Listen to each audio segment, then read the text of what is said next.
I've got about apparently 5 or 6 minutes to say the most useful things I can think of. I'm going to do my best.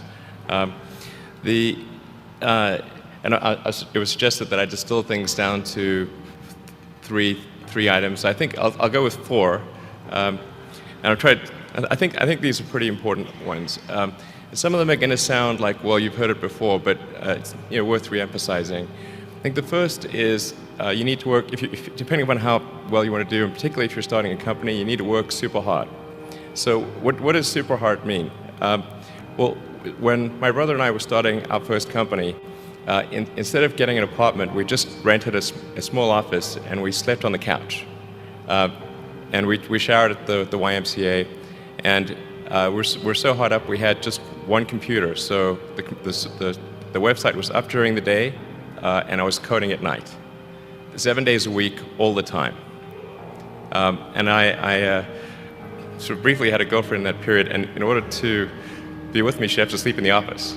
So work hard, like every waking hour. That's the thing I would say, particularly if you're starting a company. And I mean, if you do simple math, say like, okay, if somebody else is working 50 hours and you're working 100, you'll get twice as much done in the course of a year as the other company. The other thing I'd say is that if you're creating a company or if you're joining a company, the most important thing is to attract great people. So either join a group that's amazing, that you really respect, or if you're building a company, you've got to gather great people. I mean, all a company is a group of people that have gathered together to create a product or service. And so depending upon how talented and hardworking that group is, and the degree to which they are focused cohesively in a good direction, that will determine the success of the company. So do everything you can to gather great people if you're creating a company. Then I'd say focus on signal over noise. A lot of companies get confused. They spend money on things that don't actually make the product better. So, for example, at Tesla, we've never spent any money on advertising. We put all of the money into R&D and manufacturing and design to try to make the car as good as possible. And I think that's the way to go. So for any given company, just can keep thinking about, are these efforts that people are expending, are they resulting in a better product or service? And if they're not, stop those efforts. And then the final thing is to sort of don't just follow the trend.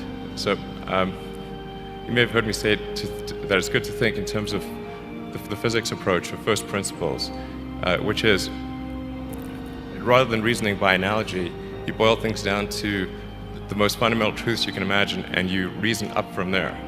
And this is a good way to figure out if something really makes sense, or if it's just what everybody else is doing. It's hard to think that way. You can't think that way about everything. It takes a lot of effort. But if you're trying to do something new, it's the best way to think.